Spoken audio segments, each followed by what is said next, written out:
guys are the only guys keeping the barbarians at the gate, man.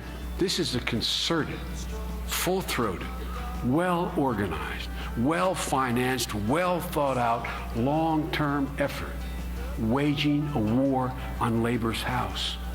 Because they know, not all business, these guys on the right, they know without you there, they call every shot. I never thought I'd be back refighting after all this time in my career the wave of right to work efforts, the right to pay you a lower wage, the right to make sure you don't have a say in your working conditions. It's not a right to work. It's a right for them to eliminate your right to have a say in your work. We understood what he was trying to say there. That was Vice President Joe Biden on Wednesday speaking with auto workers in Washington. And here with us now, Democratic Senator from Iowa, Senator Tom Harkin. Really good to have you on the show this morning. I want to go right at the federal minimum wage. You're co-authoring a bill to raise it to $10.10. Yes. You've got Senator Mark Pryor already saying that's too much too fast. And I've been educated and schooled on this show as to why raising the minimum wage would be very bad for business and that I just simply don't understand the economy. Could you please educate me as to why people should be paid a minimum wage or why they shouldn't be? Well, I think a living wage. Well, I think there's both a kind of a moral issue and an economic issue here. Well, I'm all about the moral issue. Well, but what's the economic issue? Well, the economic issue is simply this. Why our economy is so sluggish is because there's lack of demand.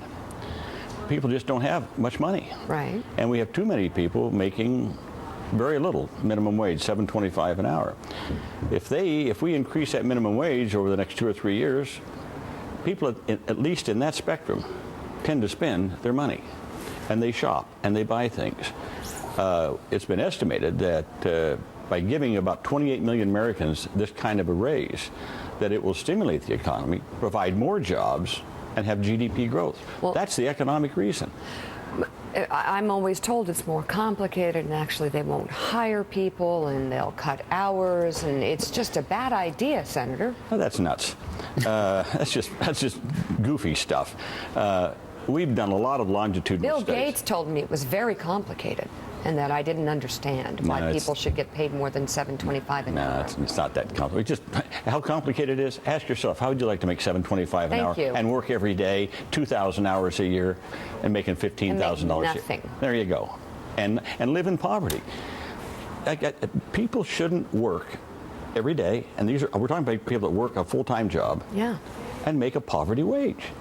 Do you know that right now, federal government, all of you, all of us, all your viewers right now are paying about $240 billion a year to subsidize these low wages. Well, I've been told, stamps and I've been told by those chuckling at my opinion on this that these are just young people who are doing these jobs on the side.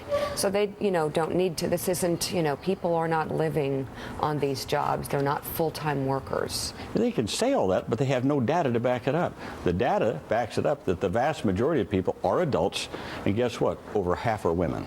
And they are the sole breadwinners of their families. Mm-hmm. But what do you say? There certainly is a slice of society that is younger, that will work at your local pizza joint, that is paid minimum wage, and you do hear from those people that they would have to cut back on the number of people they could hire if the minimum wage went up. Are they being disingenuous, or is that whatever? That's just one casualty. It's a legitimate concern. We've heard that before. The last time we raised the minimum wage, the National Restaurant Association came out absolutely opposed. It's going to cost jobs and all that. That was in 2007, 8. Last year, the National Restaurant Association came out with a statement, said that during the recent recession, the one bright spot in our economy where we kept up employment, we had good income, was the restaurant business. Right. You can't have it both ways, okay? Right. Talk about the nature of your potential support in both houses. Well, I think when push comes to shove, I think that we're going to have a good vote in the Senate. You look at the polls. All the polls show that overwhelmingly the American people think we should increase the minimum wage. 73% is the last one I saw in the Washington Post, ABC poll, something like that. Even among Republicans, when Republicans vote, they're in favor of raising the minimum wage. People get it. They understand what this is about. And to those who say it's too much, look. The last time we raised the minimum wage, we raised it about 41% over 3 years. The time before that, we raised it 42%. This time, we're raising it 39%. So it's in the same area of what we've done before. And why do we pick 10-10? Because right now, the minimum wage is about 80% of the poverty wage. We wanted to get it above the poverty line, right, and then index it from then on, and 10-10 gets you just above the poverty line.